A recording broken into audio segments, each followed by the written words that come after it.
Hello नमस्ते जोहार। आप सभी को मैं अपने यूट्यूब चैनल फ्री स्टडी में स्वागत करता हूं। और आज जेएसएससी की तरफ से एक बहुत बड़ी इंपॉर्टेंट नोटिस निकल कर आई है जो संबंधित है झारखंड औद्योगिक प्रशिक्षण अधिकार प्रतियोगिता परीक्षा। झारखंड औद्योगिक इंस्ट्रक्टर के लिए पोस्ट के लिए वैकेंसी आई हुई है।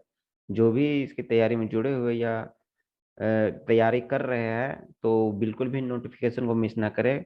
तो चलिए देखते हैं नोटिफिकेशन की ओर। तो जैसा कि नोटिफिकेशन ये आ चुका है, ये आपका आया है 6 अप्रैल को आ चुका है ये नोटिफिकेशन, जिसमें आईटीआई इंस्ट्रक्टर की पोस्ट के लिए है, जिसमें सुधार राजभाषा विभाग झारखंड सरकार के पात्रांक संख्या 556 और दिनांक 3/2/2022 को दिनांक एवं 28/2/2022 द्वारा ये किया गया है। जिसमें टोटल नंबर ऑफ पोस्ट है वो 701 नंबर ऑफ पोस्ट है। टोटल नंबर ऑफ पोस्ट कितने हैं? वो 701 पोस्ट है। 701 पोस्ट के लिए पोस्ट आया हुआ है। जैसा कि ये इसमें आपको दिया गया है किस किस चीज के लिए पोस्ट है। जैसा कि प्रशिक्षण अधिकार के लिए कोपा का पोस्ट है, वो टोटल 4 पोस्ट है। और ये इंफॉर्मेशन टेक्नोलॉजी के लिए टोटल 8 पोस्ट है। और सीट मेटल वर्कर के लिए टोटल 2 पोस्ट है। और फ्रंट ऑफिस असिस्टेंट के लिए 6 पोस्ट है। उसी तरह टेक्निकोलॉजी फैशन डिजाइन के लिए टोटल 14 पोस्ट है। साथ ही साथ आगे की ओर बढ़ते हैं तो बेसिक कॉस्ट्यूम कॉस्मेटिक के लिए 16 पोस्ट है। और जैसा कि आगे की ओर बढ़ते हैं तो उसी तरह हम देखने को मिल जाता है ड्राफ्टमैन के लिए भी 8 पोस्ट है। और मैकेनिकल मोटर के लिए 14 पोस्ट, टर्नर के लिए 26 पोस्ट। जैसा कि टर्नर के लिए ज़्यादा पोस्ट है, 26 नंबर ऑफ पोस्ट है यहाँ पे दिखलाया गया है। वायरमैन के लिए 8 पोस्ट है। और मैकेनिस्ट के लिए है 20 पोस्ट है। और प्लम्बर के लिए 10 पोस्ट है। साथ ही साथ सर्वेयर के लिए 10 पोस्ट। और मैकेनिकल डीजल के लिए सबसे ज़्यादा पोस्ट निकल के आया है, यहाँ 44 पोस्ट है। साथ ही साथ वेल्डर के लिए जो पोस्ट निकल के आया है वो 60 पोस्ट है, 7 पोस्ट के लिए। इलेक्ट्रॉनिक्स मैकेनिक के लिए 34 है। और फिटर के लिए भी सबसे ज़्यादा भारी मात्रा में पोस्ट निकल के आया है, वो 122 पोस्ट के लिए है।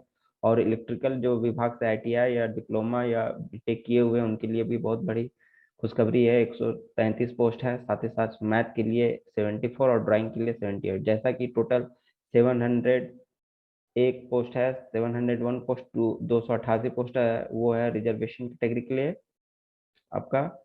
और ओबीसी के लिए 182। बाकी सब के लिए पोस्ट के लिए यहाँ पे डिटेल दिया गया है। अगर इनकी हम आगे की बात करते हैं, जैसा कि सैलरी इनका बात करते हैं तो वो सैलरी बहुत अच्छे देखने को मिल जाएगा आपको। 35,400 से 1,12,400 के बीच लेवल 6 के पोस्ट का सैलरी आपको मिलेगा।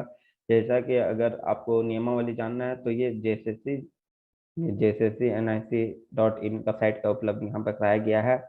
और अगर आयु गणना की बात करते हैं तो ये हमारा 1/8/2022 के लिए लिया जाएगा, जिसमें आरक्षित जो भी है जनरल कैटेगरी का है उसके लिए न्यूनतम 21 साल और अधिकतम में 35 साल। उसी तरह है आपका अनुसूचित जाति के लिए भी है 21, न्यूनतम सबके लिए सेम रखा गया है। और जो अधिकतम उम्र है वो 38 वर्ष के लिए रखा गया है।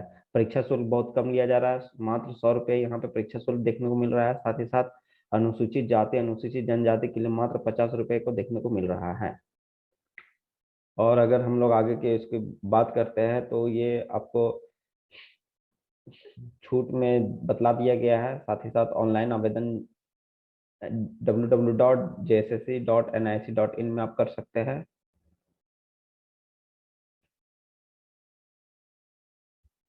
इसका विस्तृत जानकारी आप इसमें देख सकते हैं।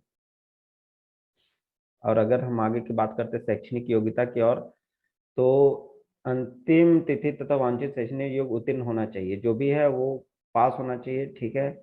और जिसमें कि सबसे बड़ी यहाँ पे है कि वो मैट्रिक और इंटरमीडिएट वो झारखंड के ही किसी स्कूल विद्यालय से ही करना चाहिए।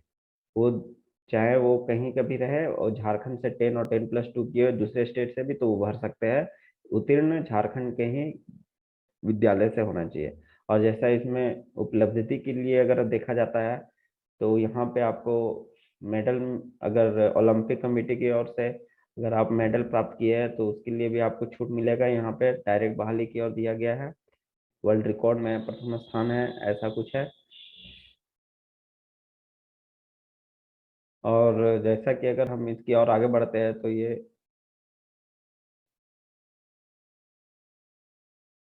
संशोधन तिथि को दिया गया है 17/5/2022 के अपराह्न 11 बजे तक आप संशोधित कर सकते हैं फॉर्म भरने के बाद दौरान। और जो भी BC1 सर्टिफिकेट, OBC1 सर्टिफिकेट अगर आप बनाए हुए हैं तो वो 2012 29/8/2012 को अथवा उसके पश्चात उपायुक्त अथवा अनुमंडल पदाधिकारी के द्वारा बना होना चाहिए। जो भी बनाना चाहिए वो अनुमंडल पदाधिकारी उसके बाद का बना होना मान्य है। अगर इनकी परीक्षा की बात करते हैं तो नॉर्मलाइजेशन के आधार पर इसमें किया जाएगा।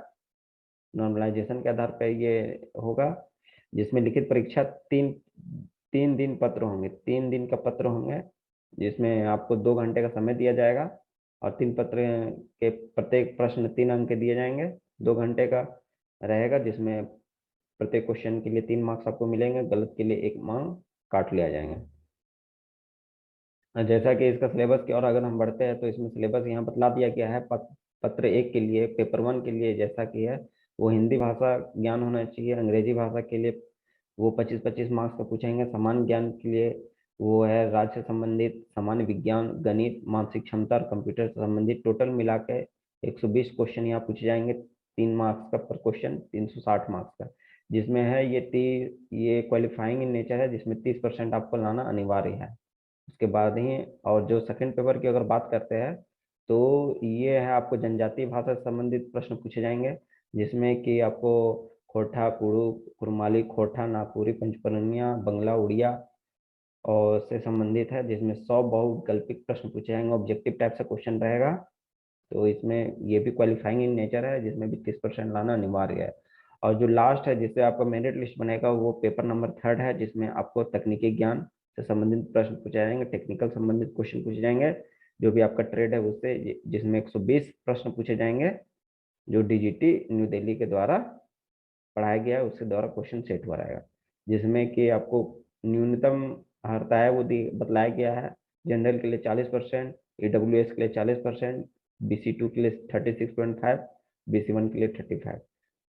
साथ ही साथ अगर हम मेधा सूची की ओर ध्यान देते हैं तो पेपर 1 और पेपर 2 क्वालिफाइंग है, उनमें केवल क्वालिफाई होना है। पेपर 3 के मार्क्स से आपका मेरिट लिस्ट बनेगा। और जैसा कि ये सारा संपूर्ण डिटेल आ गया है तो इसे एक बार देख ले, मिस मत करे। लेकिन इसमें एक प्रॉब्लम है, ये CITS के लिए, CITS इसमें अनिवार्यता योग्यता योग्य कर दिया गया है। किसी भी फॉर्म भरने के लिए आपको CITS सर्टिफिकेट कंपलसरी है। तो जो भी ITI डिप्लोमा और BTech किए हुए हैं उनके लिए अलग से एक्सपीरियंस सर्टिफिकेट के साथ साथ CITS सर्टिफिकेट इम्पोर्टेंट कर दिया गया है। अगर CITS सर्टिफिकेट नहीं है तो आप इस फॉर्म को भर नहीं सकते हैं। तो CITS सर्टिफिकेट वो जरूरी है। तो मेरे चैनल से बने रहिए, इसी तरह मैं आपको इम्पोर्टेंट गवर्नमेंट जॉब से संबंधित सारे अपडेट को अपडेट कर दूंगा। साथ ही साथ मेरे चैनल में JSS CGL के क्लास लिया जा रहा है, तो आप मेरे चैनल से जुड़े और JSS CGL का क्लास को करें। धन्यवाद।